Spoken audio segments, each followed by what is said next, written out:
Hi, welcome back to Engine Shop Joe. Today I wanted to talk about the Jake brakes on the ISX.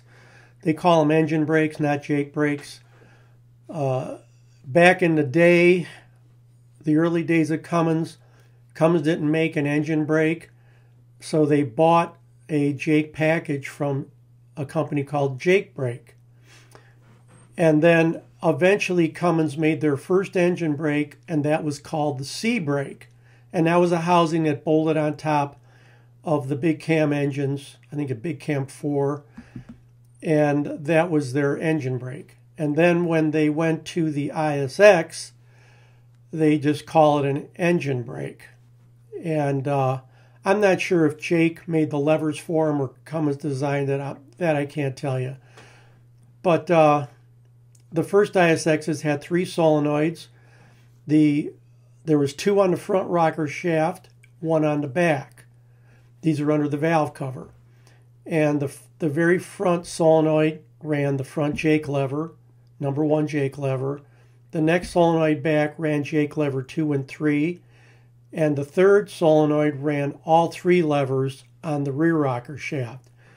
So I never saw a truck with this, but you could order back on those early engines, say 2000 or 98 to 2000 and say 4, 3, you could order a rotary switch that had 1 through 6 on it.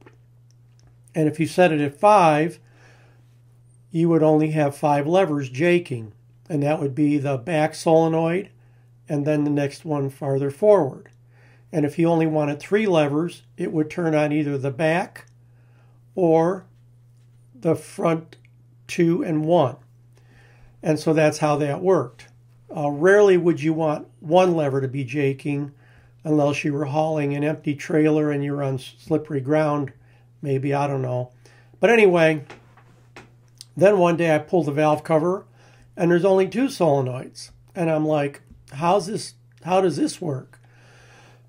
So what they do on that is there's 1 solenoid on each rocker shaft.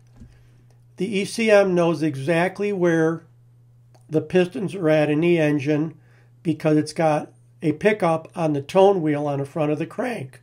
This is all written in the software. So you've got your mechanical timing, and then the software understands the mechanical timing. So you've got, say, a Jake switch and on-off, and then you've got low, medium, and high.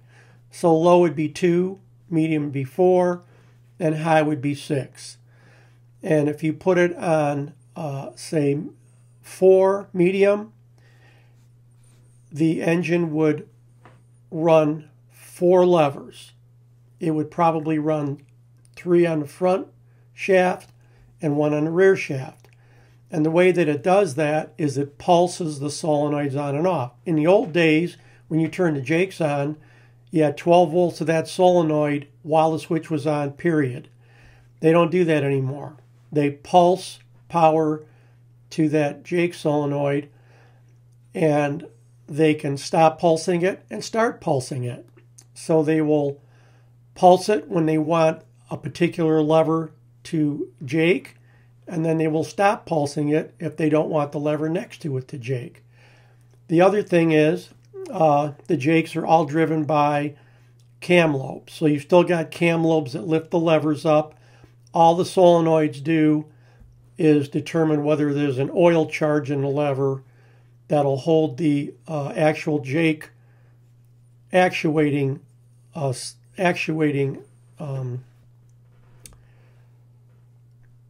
plunger out so that it pushes down on the valve to open it. So that's how that works. Now along comes software. If you just have an on-off switch, you can set in the software on the newer engines that if you're 5 miles an hour over the set speed, we're talking in cruise now. They call it Jakes and cruise.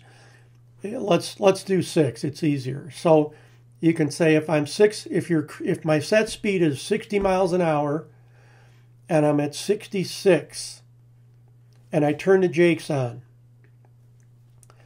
they will Jake at 100% all the way down until I get to 60 miles an hour. They'll turn off. But you can also set that to percentages. You can tell it, I want 33%, and then 33, and then 33.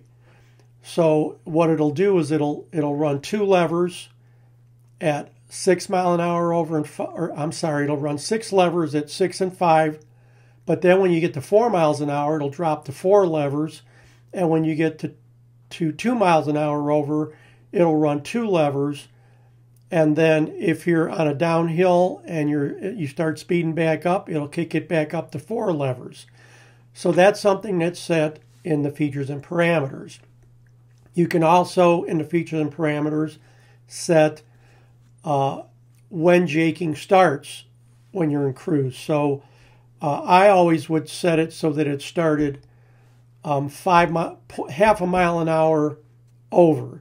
So if your cruise was set at 60 and you drifted up to a little over 60, they didn't come on. But if you hit 60.5, they'd come on.